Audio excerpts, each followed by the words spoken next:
A strange annual ritual. Every year, on the same quiet night in early December, a small group of trusted church members would gather behind the closed doors of New Light Ministries, one of the fastest growing churches in the city.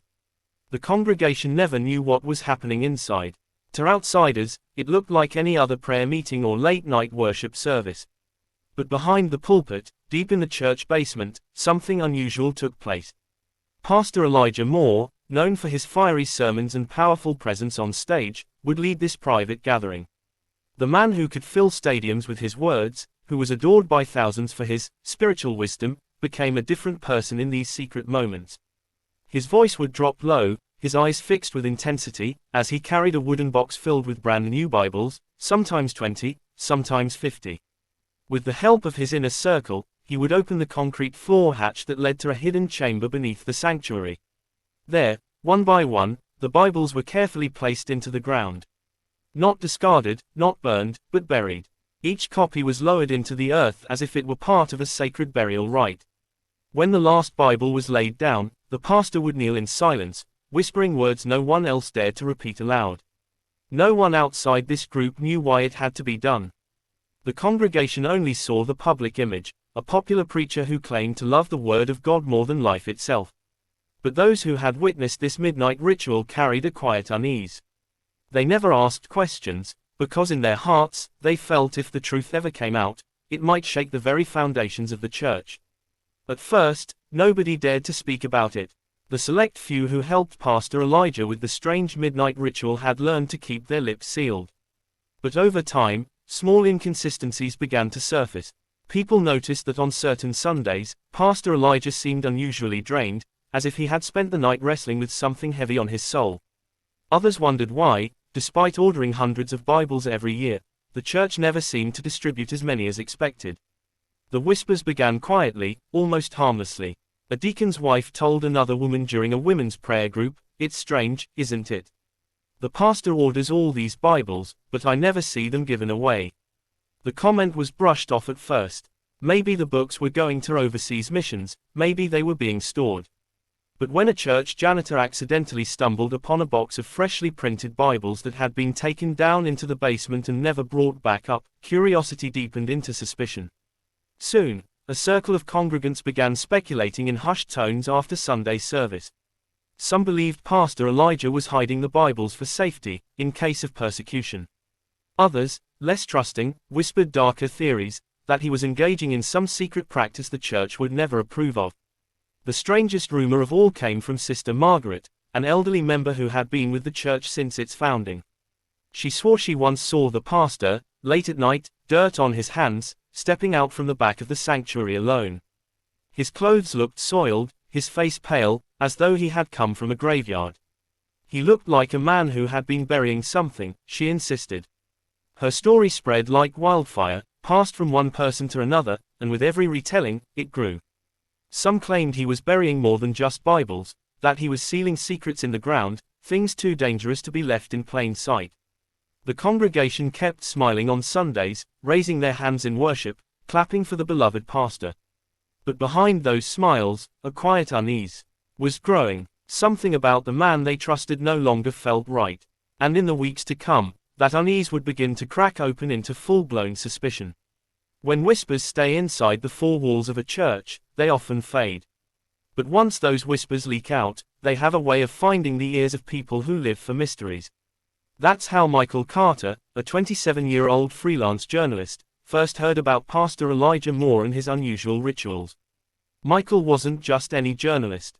He had grown up in a religious household, the son of a small-town pastor who lost his ministry after a scandal. Michael never stopped believing in faith, but he had grown deeply skeptical of men who stood behind pulpits. To him, pastors were men first, preachers second, and men always had secrets. It started with a simple conversation. One evening, while sipping coffee at a downtown diner, Michael overheard two women from New Light Ministries whispering about those Bibles that disappear every December. He leaned in just enough to catch a few words: basement, buried, no one dares ask. His curiosity was instantly hooked. By the time he left the diner, he had already decided to look into it. The next Sunday, Michael visited New Light Ministries as a newcomer. The church was huge, with golden lights, a state-of-the-art sound system, and an atmosphere closer to a concert than a worship service. Pastor Elijah was magnetic, delivering a sermon about secrets God keeps for His chosen. The congregation shouted, "Amen," at every pause, but Michael wasn't swayed. He watched the pastor closely, noticing the way his eyes scanned the crowd as if searching for someone who might not belong. After service, Michael began chatting with members. Most were warm and welcoming, but when he casually asked about the church's Bible distribution, their smiles stiffened.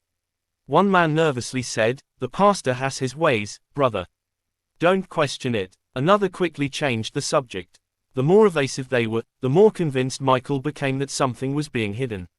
A week later, he returned. This time, instead of leaving when service ended, he quietly lingered.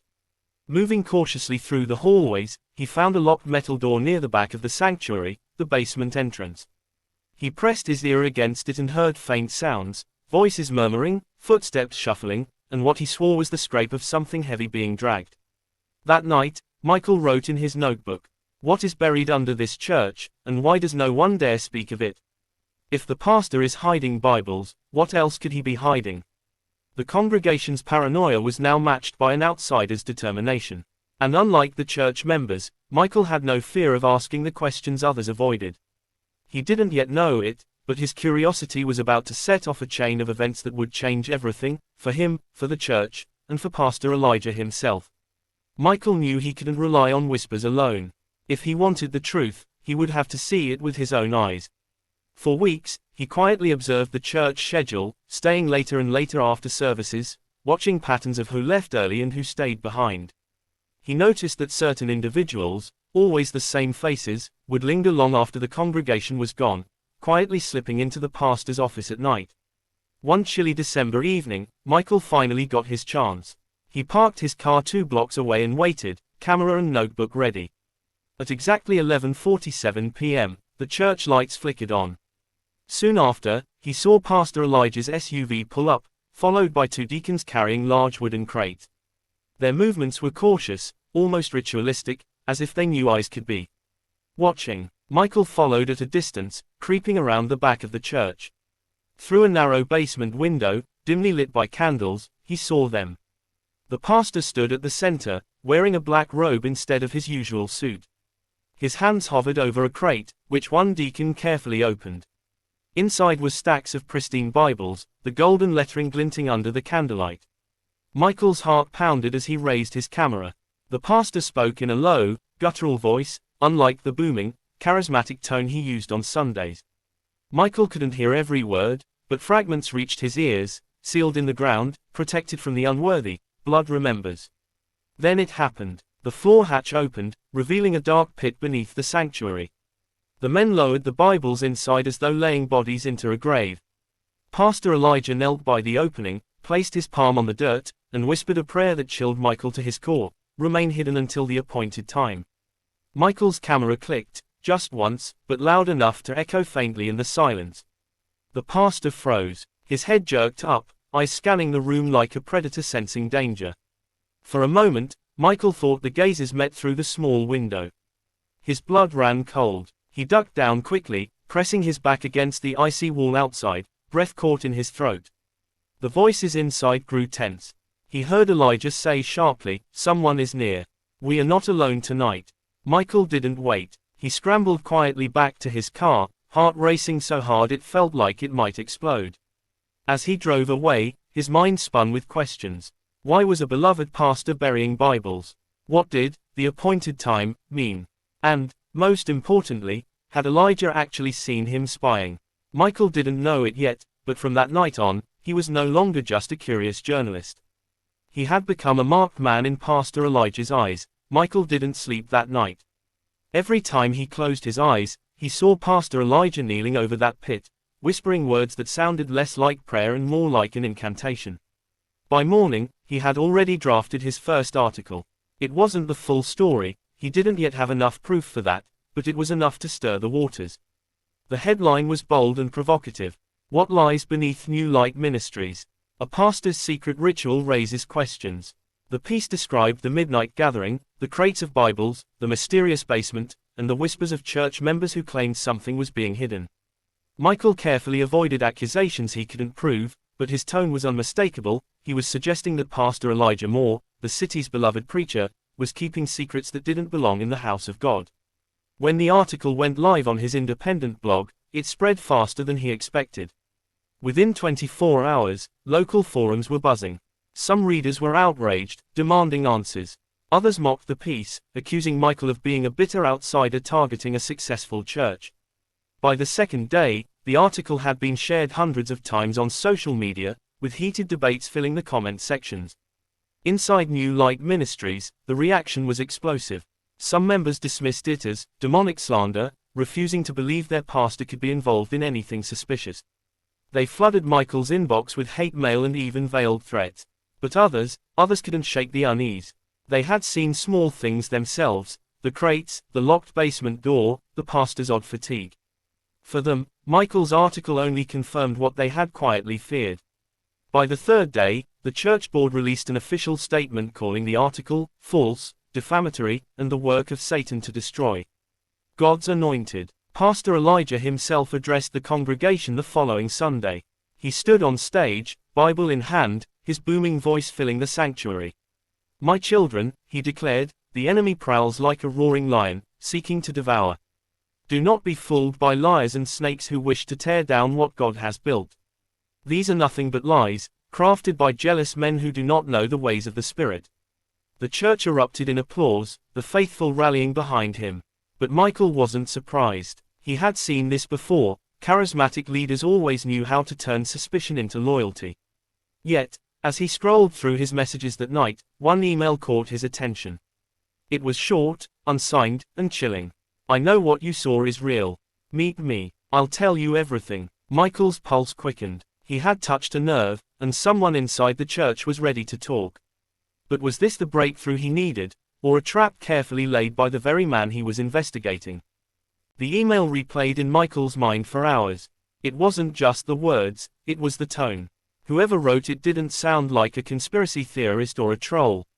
They sounded scared. Michael replied cautiously, suggesting a neutral location, an old coffee shop on the edge of town, the kind of place where no one asked questions.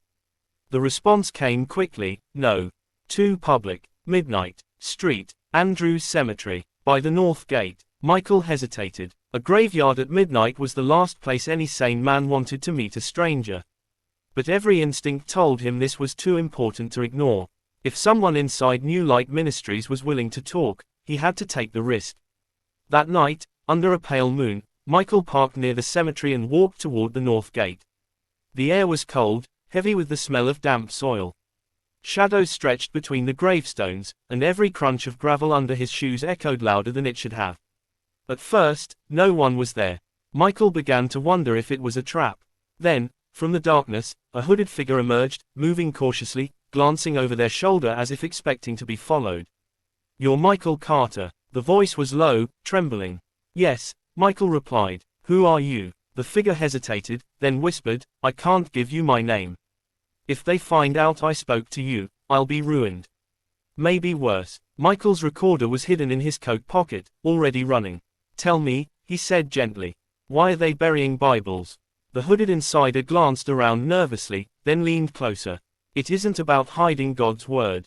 It's about sealing it. The pastor believes the pages carry a power, something ancient, something most churches won't talk about.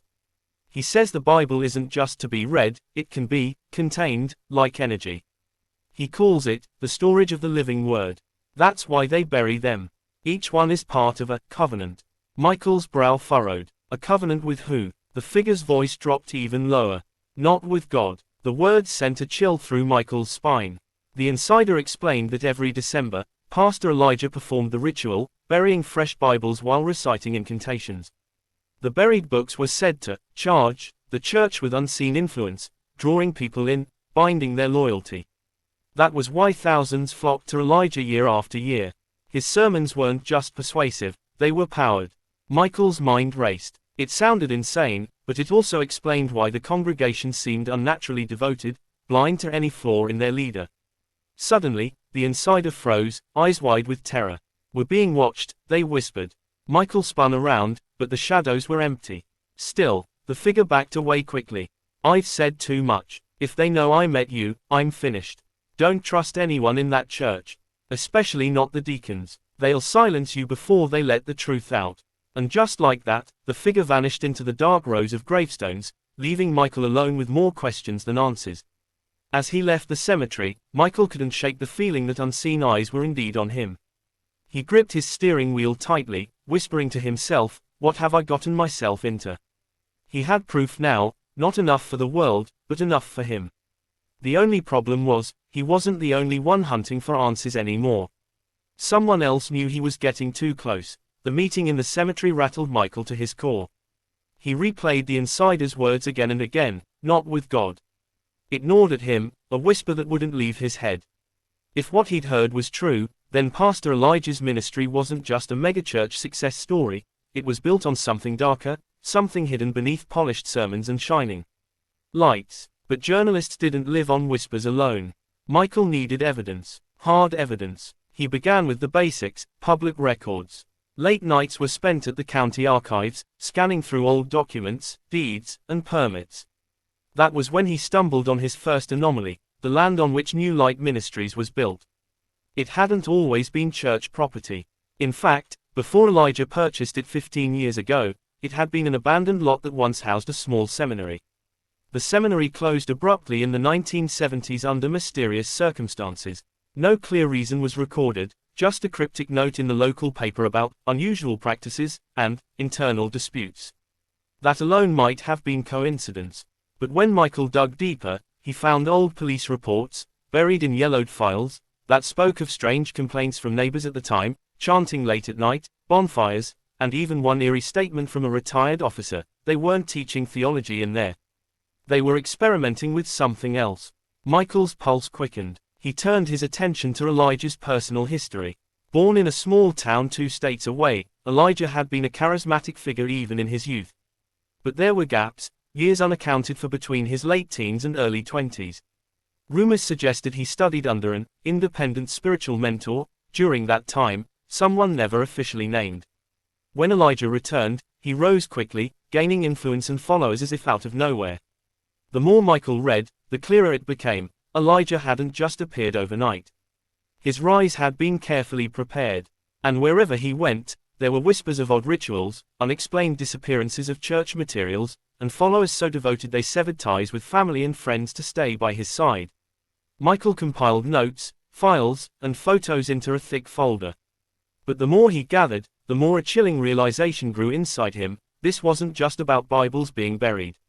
It was about control, about power harnessed through something the average believer would never understand. Late one night, in his cluttered apartment, Michael pinned documents to his wall, stringing connections like a detective. His eyes locked on the timeline, the land purchase, the seminary's dark past, the missing years of Elijah's life. A pattern was forming, but he couldn't see the full picture yet.